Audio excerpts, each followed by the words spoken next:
इतिहास में जाइए कि आपने सब तो आपने सुना होगा ना, ये paleolithic age, copper age, bronze age, ऐसे कि किस युग के कॉरस्पॉन्डिंग कौन सा एज है और उस समय पृथ्वी पर पाया क्या जाता था। तो थोड़ा आंखें खुलेंगी आपकी।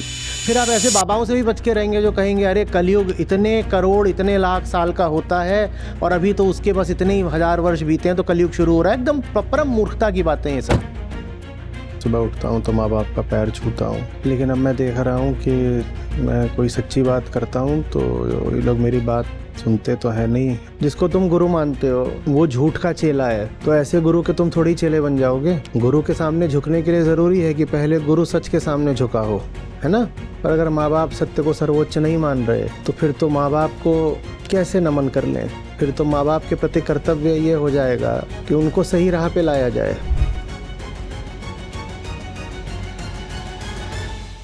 सोमती देवी पूछ रही हैं 4 युग बताए जाते हैं इस भाषा में कभी मत बात किया करिए। किसके द्वारा बताए जाते हैं? आप वेदांत की छात्रा है ना। वेदांत हमेशा पूछता है कौन कर्ता, कौन है कर्ता, हु इज द डूअर। आप कह रहे हैं ऐसे बताए जाते हैं, किसने बताया? बहुत जरूरी है। ये नहीं कि हाँ हमारे यहाँ ऐसा माना जाता है। अरे हाँ ये माना जाता है, ये जो पैसिव वॉइस होती है ये बड़ी खतरनाक चीज होती है। कर्ता को छिपाने में इसका बड़ा उपयोग होता है, इस भाषा का।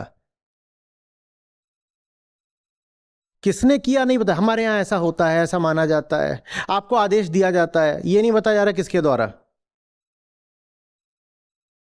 निश्चित ही कुछ छुपाने के लिए ही इस भाषा का प्रयोग किया जाता है, ऐसा माना जाता है। और कई बार तो वक्तव्यों की, लेखों की, निबंधों की शुरुआत ही ऐसे होती है, ऐसा माना जाता है। या फिर प्राचीन काल में ऐसा हुआ था। प्राचीन काल माने कब हुआ था, किसने कह दिया कि हुआ था? प्राचीन काल माने क्या? 1000 साल पहले, 10,000 साल पहले, 1 करोड़ साल पहले? थोड़ा बताओ तो, ये प्राचीन काल क्या होता है?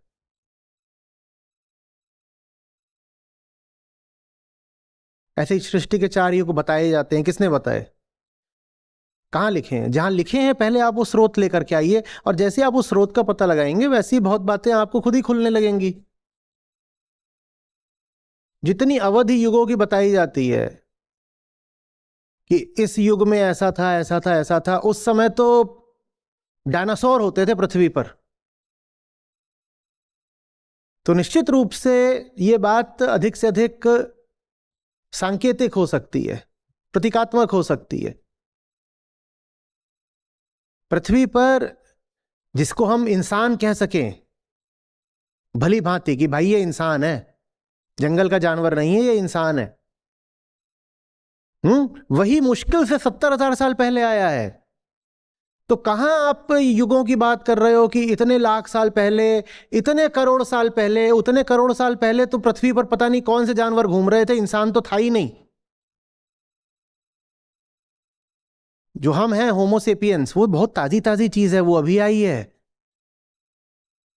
और 70,000 साल पहले भी जब हम कहते हैं कि जिसको आप इंसान कहते हैं, उसको वो जो जीव था 70,000 साल पहले वाला, जिसको इंसान माना जा सकता है, क्योंकि इंसान माने जो सोचना शुरू कर दे, तो उसने तब तब सोचना शुरू करा है, नया नया, नई नई चेतना आई है। इंसान अब कोई नंग धड़ंग जंगल में घूम रहा हो, बिल्कुल कपड़ा पहनना न जानता, उसको तो इंसान नहीं बोलोगे। तो वो इंसान ऐसा है जो सोच सकता है, जो कपड़ा पहनना शुरू कर रहा है, जो संवाद कर सकता है, वो इंसान ही पृथ्वी पर बस कुछ 1000 साल पहले आया है। तो कहाँ आप ये लेके बैठ जाते हो कि सतयुग में ये होता था, त्रेता में ऐसा होता था, ऐसा ऐसा, द्वापर में? कहाँ आप ये लेके बैठ जाते हो? जरूर उन बातों का कोई और अर्थ होगा, कोई सांकेतिक अर्थ हो सकता है, और सांकेतिक अर्थ आप खोज लीजिए, पर उनका कोई हिस्टोरिकल, ऐतिहासिक महत्व तो नहीं है उन बातों का।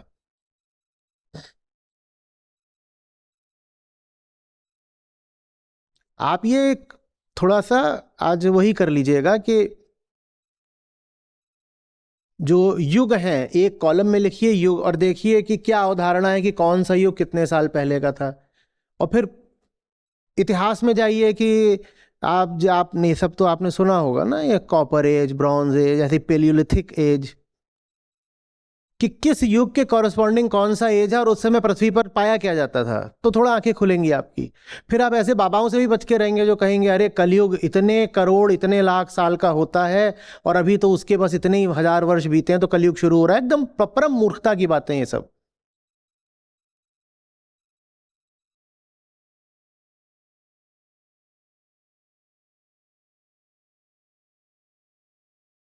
और इस पर बहुत बोला हुआ है। आप युग कलयुग ये सब आप करके सर्च करेंगे तो इस पर मैंने पहले बहुत बार बोला हुआ है, आपको मिल भी जाएगा।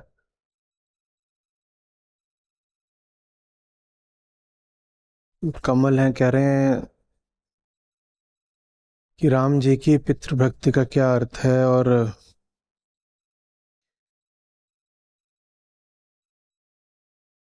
क्या अर्थ समझे हम जब कहा जाता है कि प्रातः काल उठ के रघुनाथा, मातु पिता गुरु नवाहि माथा। बोले कि इस तरह की बातें सुनकर और गांव में रामायण होता है तो मैं भी यही सब कुछ किया करता था। अभी तक ये बात मानता हूँ कि सुबह उठता हूँ तो माँ बाप का पैर छूता हूँ। लेकिन अब मैं देख रहा हूँ कि मैं कोई सच्ची बात करता हूँ तो ये लोग मेरी बात सुनते तो है नहीं, और आपके बारे में और आपके काम के बारे में बताता हूँ तो उन्हें कोई मतलब नहीं है इसके लिए। ऐसे में क्या करें आचार्य जी, मार्गदर्शन दीजिए। स्मृति ग्रंथ है, रामचरितमानस है ना, और आदरणीय होते हैं सब स्मृति ग्रंथ। वहाँ जो बातें लिखी हैं वो सब महत्व की होती हैं, उनको सुनना चाहिए, समझना चाहिए, अच्छी बात है। लेकिन भूलना नहीं चाहिए कि स्मृति आखिरी बात नहीं होती है, स्मृति से ऊपर श्रुति होती है। तो स्मृति की सारी बातें माननी होती हैं, पर उनके ऊपर ये शर्त लगा के कि स्मृति में जो कुछ भी कहा जा रहा है वो श्रुति के विरुद्ध न चला जाए। और श्रुति कहती है कि माथा तो नमन अंत में सत्य के सामने ही होना है। अगर आपको शीश नमन करना है तो अंत में तो सत्य के समक्ष ही करना है, ये श्रुति कहती है ना। और स्मृति कह रही है कि प्रातः काल उठ के रघुनाथा, मातु पिता गुरु नावही माथा। और स्मृति कह रही है कि माता पिता गुरु के सामने माथा नवा दो। तो श्रुति कह रही है सत्य के सामने झुका दो, स्मृति कह रही है माता पिता गुरु के सामने झुका दो। तो इन दोनों बातों को एक सार कैसे करें, इन दोनों बातों को संगति में कैसे लाएं, अलाइन कैसे करें। तो ये बातें तभी अलाइन हो सकती हैं जब माता पिता गुरु सत्य के साथ अलाइंड हो। तो स्मृति ने कहा माता पिता गुरु को सर झुकाओ, श्रुति ने कहा सत्य को सर झुकाओ। और हमें पता है कि स्मृति को श्रुति के पीछे पीछे ही चलना पड़ेगा, चाहे पुराण हो कि रामायण हो कि रामचरितमानस हो, उसको उपनिषद की बात माननी पड़ेगी। और जो भी बात दुनिया में कही गई है और उपनिषद की बात नहीं मान रही है वो बात, जो भी चीज उपनिषद की बात नहीं मानेगी, दुनिया की कोई भी चीज हो कोई भी बात हो, उस बात को हम अस्वीकार कर देंगे। यही श्रुति धर्म है, यही वैदिक धर्म है। तो माता पिता गुरु की बात बिल्कुल माननी है, और श्रुति कह रही है नहीं सत्य की बात माननी है। तो माता पिता गुरु की बात तब तक माननी है जब तक वो खुद सत्य की बात मान रहे हो। माता पिता गुरु के सामने झुकना है जब तक माता पिता गुरु सत्य के सामने झुक रहे हो। जिसको तुम गुरु मानते हो वो झूठ का चेला है, तो ऐसे गुरु के तुम थोड़ी चेले बन जाओगे। गुरु के सामने झुकने के लिए जरूरी है कि पहले गुरु सच के सामने झुका हो, है ना। नहीं तो ऐसे गुरु के सामने तो झुकना सत्य के प्रति द्रोह हो गया, क्योंकि अंत में तो तुम्हें सच के सामने ही झुकना है। वैसे गुरु के सामने झुक रहे हो जो सच के सामने झुका नहीं है, तो वो तो फिर तुमने बड़ी गड़बड़ कर दी। यही बात माँ बाप पर लागू होती है। माँ बाप के सामने निश्चित रूप से झुकना है, जब तक माँ बाप सच के सामने झुके हुए हों, माँ बाप बिल्कुल सर्वोच्च हैं अगर माँ बाप सत्य को सर्वोच्च मानते हों, पर अगर माँ बाप सत्य को सर्वोच्च नहीं मान रहे तो फिर तो माँ बाप को अ, कैसे नमन कर लें। फिर तो माँ बाप के प्रति कर्तव्य ये हो जाएगा कि उनको सही राह पे लाया जाए, उनकी दिखाई राह पर न चला जाए बल्कि उनको सही राह पर लाया जाए। मातृ ऋण, पितृ ऋण, गुरु ऋण, हम ये सब बोलते हैं ना, देव ऋण। तो अगर माँ बाप ही राह से भटके हुए हों तब तो मातृ ऋण पितृ ऋण ऐसे ही चुकाया जाता है कि माँ बाप को पकड़कर राह पर लेकर के आओ। हम्म। किरण जी हैं।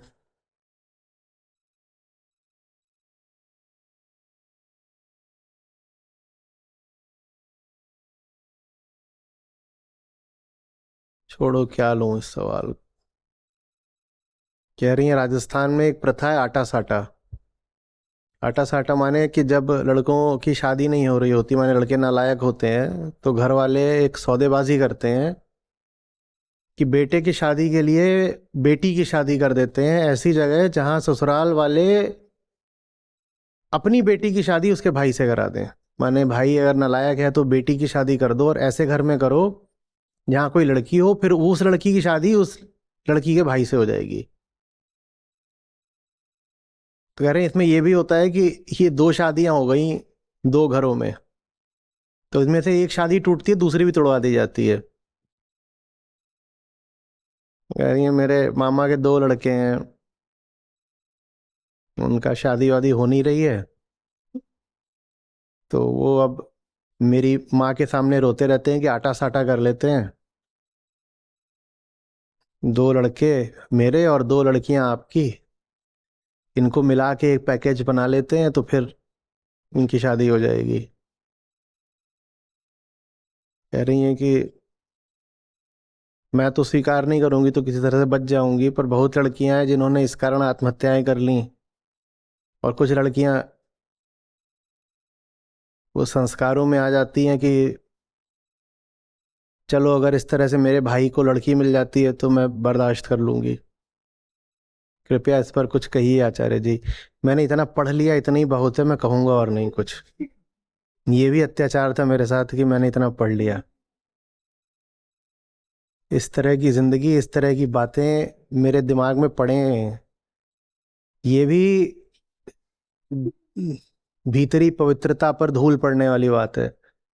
मैंने बहुत मेहनत करी है उस दुनिया से बहुत दूर आने के लिए जहाँ ये सब बातें सुनने को भी मिलती हैं, और बहुत कीमत चुकाई है कि इस तरह की बातें सुनने को भी ना मिलें। बहुत दूर निकल आया हूँ। क्यों सुना रहे हो मुझे? हाँ, तुम्हें मेरे साथ आना है तो आ जाओ। मुझे मत बताओ कि वहाँ क्या चल रहा है, वहाँ क्या चल रहा है मुझे मालूम है। गंदगी में कीचड़ में क्या चलेगा उसका मुझे तुम बहुत विशद विवरण क्यों दे रहे हो? कीचड़ के अंदर कौन सा बैक्टीरिया क्या कर रहा है ये मुझे क्यों बता रहे हो? या सेप्टिक टैंक होता है जिसमें टट्टी भरी होती है, उसमें किस तरह की गैस है और कैसे कहाँ से कौन सा बुलबुला उठा, और पीले रंग का क्या है, काले रंग का क्या, हरे रंग का क्या है, और फफूंद कहाँ लग गई है, नीला क्या हो गया, ये सब मुझे क्यों बता रहे हो? मैं जानना ही नहीं चाहता। हाँ, साफ खुले आसमान की हवा में उड़ना है तो उसके लिए मैं हाजिर हूँ।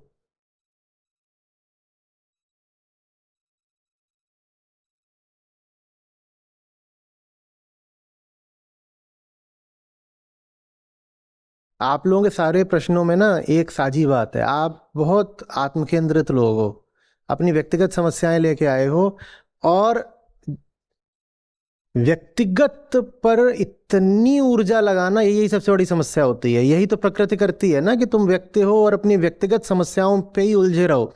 आप सबके सब लोग कतार बांध के व्यक्तिगत समस्याएं लेके आ गए हो। मैंने व्यक्तिगत समस्याएं सुलझा भी दी तो भी जो व्यक्तिगत है वो तो बचा ही रह गया ना। व्यक्तिगत समस्या सुलझा भी दी तो भी इससे आपको यही भ्रम रह गया कि जो कुछ व्यक्तिगत है वो महत्वपूर्ण होता है। इतना महत्वपूर्ण होता है कि देखो आचार्य जी ने भी कोशिश करी और व्यक्तिगत समस्या सुलझा दी। व्यक्तिगत समस्याएं नहीं सुलझाई जाती, जो कुछ व्यक्तिगत है उससे आगे बढ़ जाते हैं। समष्टिगत पे ध्यान देते हैं। व्यक्तिगत समस्या कभी नहीं सुलझ सकती, कभी नहीं, क्योंकि व्यक्तित्व ही पहली समस्या है।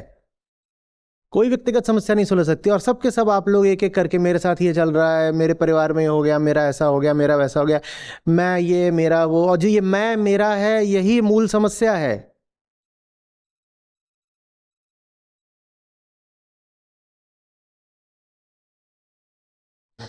मैं भी आपसे बहुत बात करता हूँ समस्याओं की, चुनौतियों की, उसमें कोई मेरी व्यक्तिगत समस्या होती है क्या? मेरी शर्ट फट गई, मेरा वजन बढ़ गया, मेरी चप्पल खो गई, मैं आपसे आता हूँ ये बातें करने के लिए। मेरी भी हो सकता है व्यक्तिगत समस्याएं, क्यों नहीं होंगी? मेरी भी व्यक्तिगत समस्याएं हो सकती हैं ना। अब कोई मेरे पास बैठा हो, बदबू मार रहा हो, ये मेरी व्यक्तिगत समस्या है, बिल्कुल है। पर अब मैं सत्र में आपसे ये थोड़ी बोलना 2 घंटे यही बात कर रहा हूँ कि आसपास बदबू कौन मार रहा है, क्या हो गया, क्या है, मेढक क्यों टर्रा रहा है, ये बातें क्यों करूँ आपसे? मैं सुनने लायक हूँ, आप मुझे सुनते हो, आप मुझे श्रेय देते हो, सम्मान देते हो, इसीलिए देते हो क्योंकि मैं अपनी व्यक्तिगत उलझनों में नहीं उलझा हुआ हूँ। होंगी मेरे पास भी, पर मैं उनको परे करके आपसे ज़रा आगे की बात करने आ जाता हूँ, और यही मेरा संदेश है। व्यक्तिगत समस्याएं कभी नहीं सुलझने वाली। आखिरी व्यक्तिगत समस्या होगी मृत्यु।